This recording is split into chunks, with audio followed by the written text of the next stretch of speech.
I cancelled my wedding. Those words left my lips like a confession, quiet, deliberate, and heavy enough to shatter everything around me. The court froze. The air turned to glass. My mother's face drained of color. My father's fury trembled beneath his silence.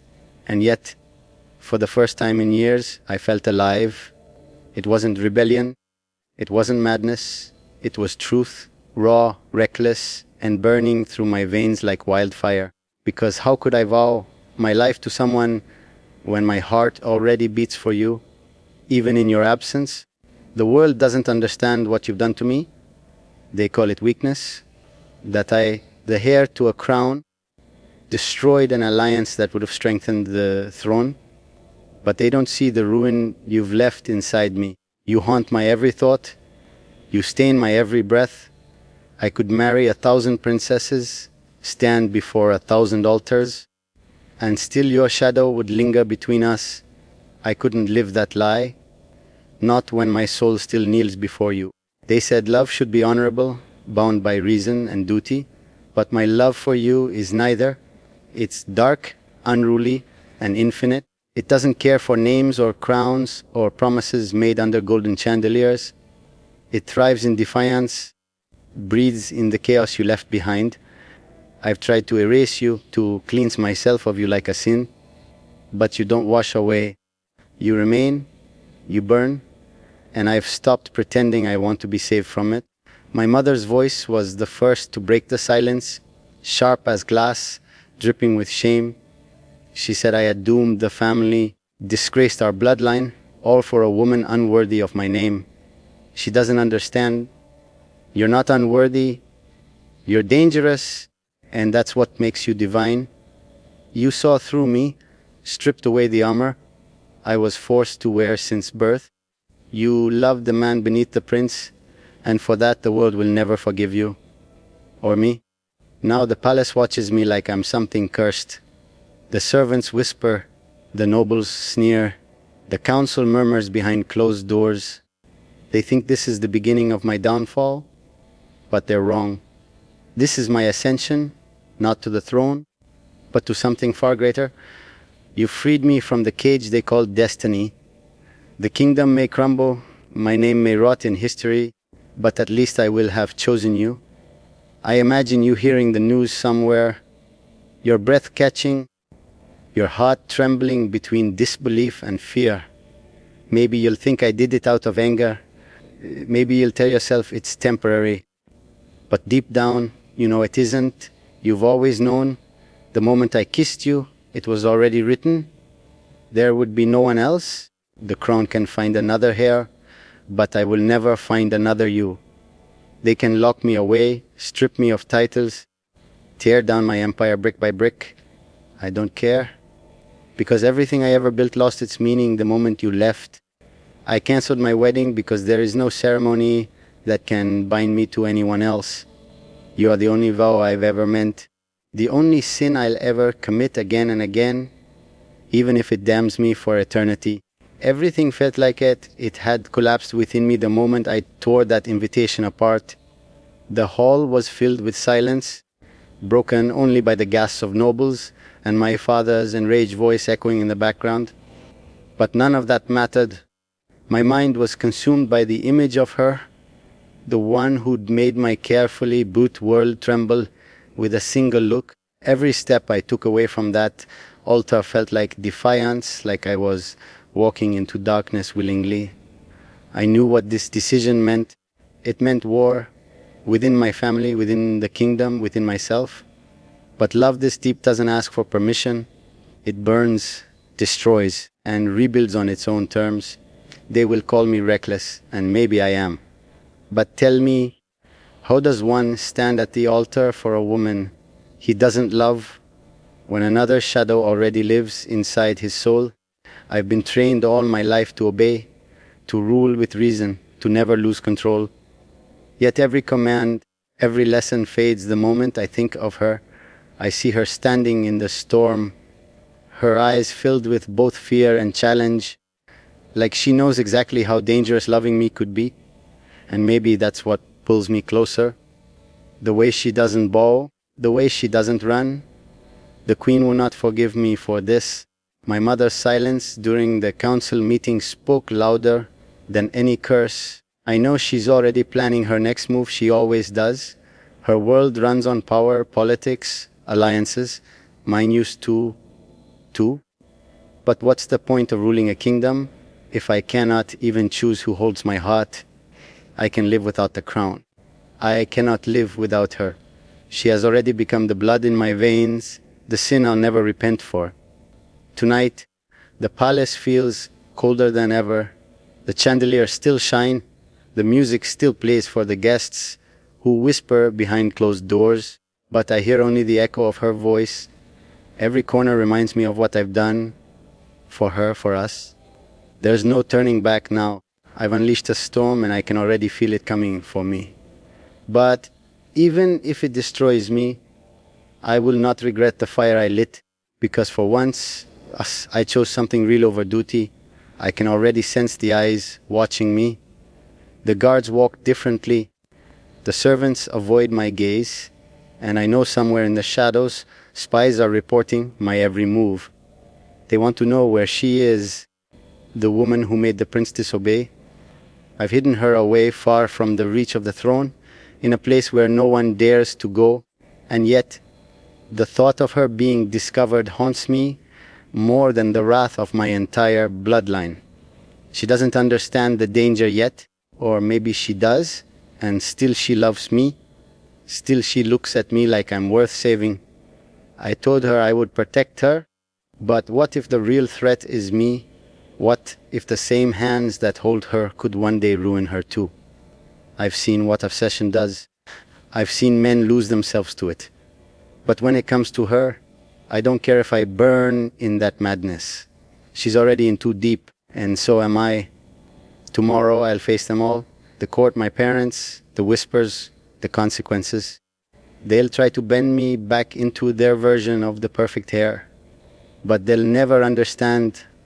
Love like this doesn't bend, it breaks, it defies, it reigns in silence.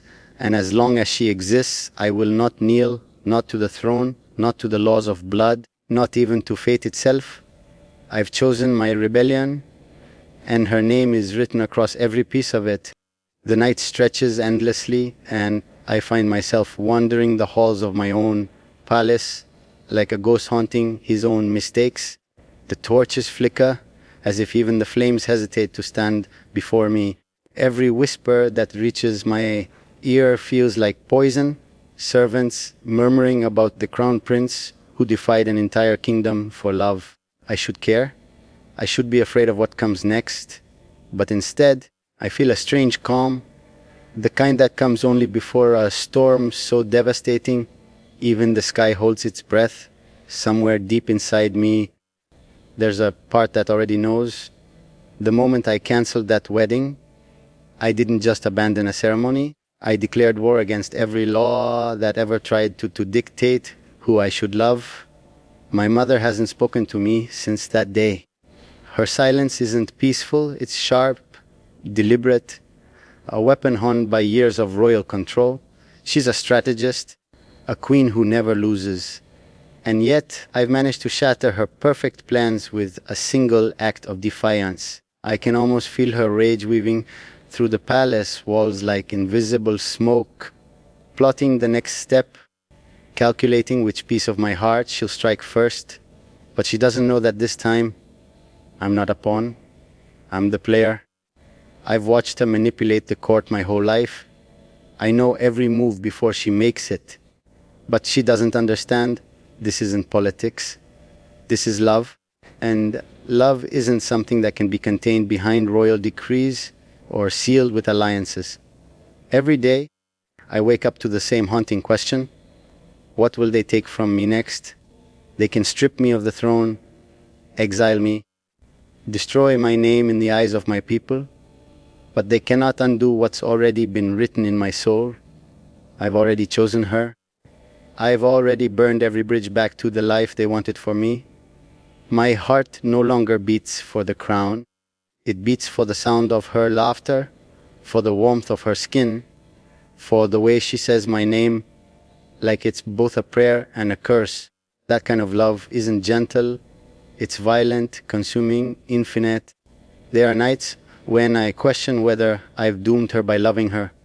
She doesn't deserve the chaos that follows me, the lies, the power games, the danger that now shadows every step she takes. I've built walls around her, guarded her with the kind of obsession only darkness can understand. But sometimes I wonder if I've trapped her instead. I tell myself it's protection, that I'm keeping her safe. But deep down I know it's also fear. Fear of losing her. Fear of watching the world tear her away from me just because she dared to love a prince. I can still see the moment I first saw her. The way her eyes met mine, unafraid, curious, like she could already see through the layers of royalty and scars. She didn't bow, didn't tremble like the others. She just looked at me as if I was human. That one look was enough to unravel everything I thought I was. Since that day, I've been chasing the echo of her gaze, the truth it carried. I fought wars, silenced rumors, destroyed destinies, all because of that one moment of recognition between two souls who shouldn't have met. The council will meet soon to decide my fate. They'll disguise it as a political discussion, but everyone knows it's a trial. They'll ask if I've lost my mind, if I'm still fit to rule. And maybe they're right. Maybe I've lost it. But if losing my mind means gaining her, I'll embrace the madness without hesitation. They've never known love, not the kind that strips a man bare, leaving nothing but his most dangerous truth behind. I've tasted it, I've lived it, and I'll die for it if I must. She doesn't know how much I've sacrificed. Not yet. I've kept it hidden, the letters I burned, the alliances I destroyed, the lies I told just to keep her name off the court's lips. One day, she'll learn what it means to be loved by me, not the prince, not the ruler, but the man who would raise an empire for her smile. And when that day comes, I only hope she understands that everything I've done, every sin I've committed, every vow I've broken, it was never about rebellion, it was about her. Always her. The palace has grown colder since that day. Every corridor echoes differently now, hollow, tense, burdened by the weight of unspoken judgment. Servants lower their eyes when I pass, as if afraid my defiance might infect them too. The portraits of my ancestors, all those kings who built their thrones on obedience and blood, seem to stare down at me with silent condemnation. I can almost hear their whispers in the marble, their disbelief that I would throw away centuries of royal legacy for something as fragile as love.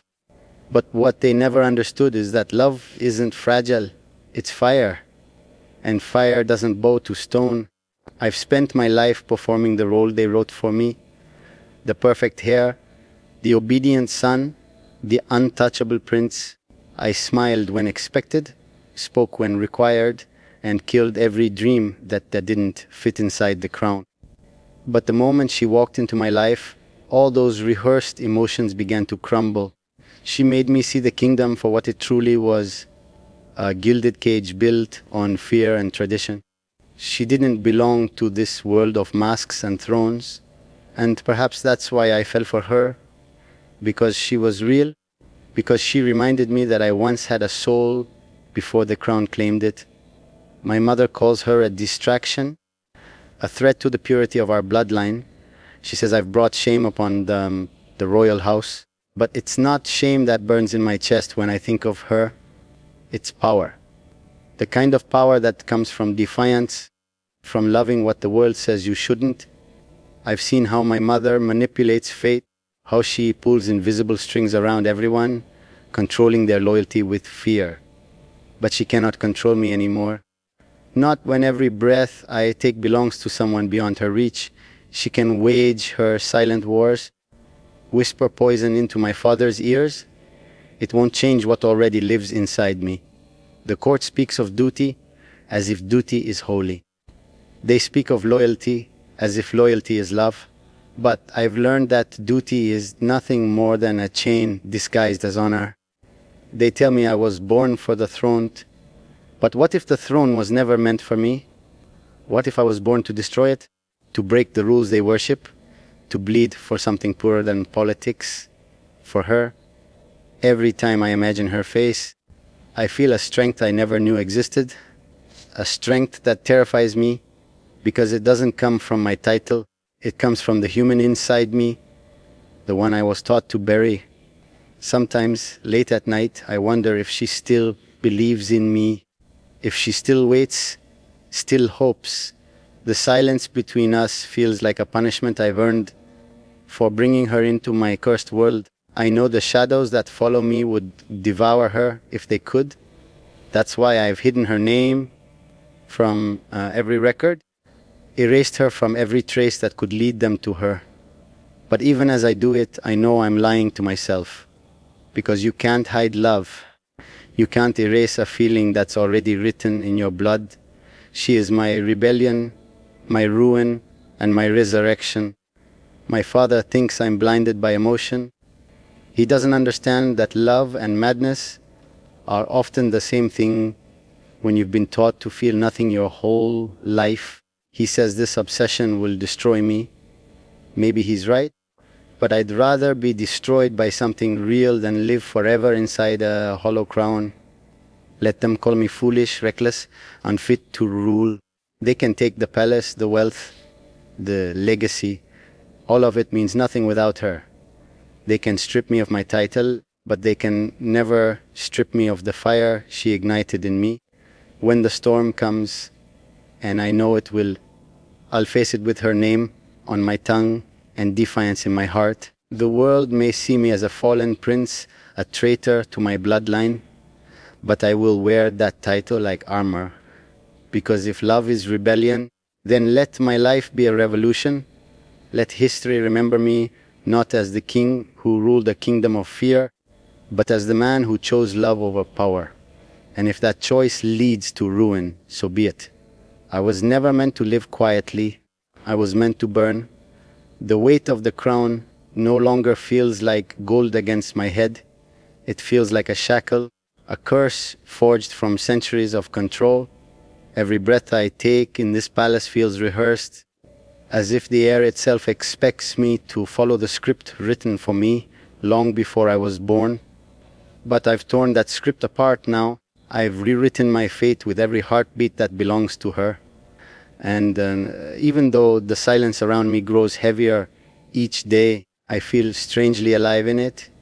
There's something intoxicating about knowing the world disapproves of you, yet you continue to stand unbroken, unapologetic, and driven by love they will never understand. I can see the fear in my advisor's eyes when they speak to me. They choose their words carefully, as if one wrong phrase might ignite the fire already smoldering beneath my calm. They talk of alliances, treaties, and royal image, but all I hear is noise. They think they can scare me into submission, but they forget I've already walked through hell for her. They forget I've already lost everything that made me afraid. What more can they take from a man who has given up everything but his love? Sometimes, in the quiet hours of the night, I catch the faint scent of her perfume in the wind, even though she's miles away. It's cruel, the way memory plays tricks on me. The sound of her laughter echoes through my mind like a ghost that refuses to fade. I close my eyes, and she's there, smiling, unaware of the war I'm fighting for her in every heartbeat. They call it madness, this devotion of mine. But if love this powerful is madness, then I never want to be sane again. I know my mother is watching me closely. She thinks I don't see her spies lurking in the shadows, her eyes disguised as servants, her whispers cloaked as concern. She's plotting something. I can feel it in the stillness before dawn. But I've learned to play her game too. I let her believe I'm breaking, that I'm growing weaker under the weight of their disapproval. In truth, I'm only growing colder, sharper, more dangerous. I am my father's son in blood, but in heart, I am my own man now. No one, neither queen nor kingdom, will decide who I belong to. There's a storm building beyond these walls, one that even the gods will fear when it comes. Every drop of rain will carry my fury, every roll of thunder will echo my vow. I've started preparing for it quietly, in ways they can't see, sending away my loyal guards, sealing letters that no one should ever find, setting pieces in place for a future I know will cost me everything. But that's the truth of love, isn't it? It's not something you preserve, it's something you bleed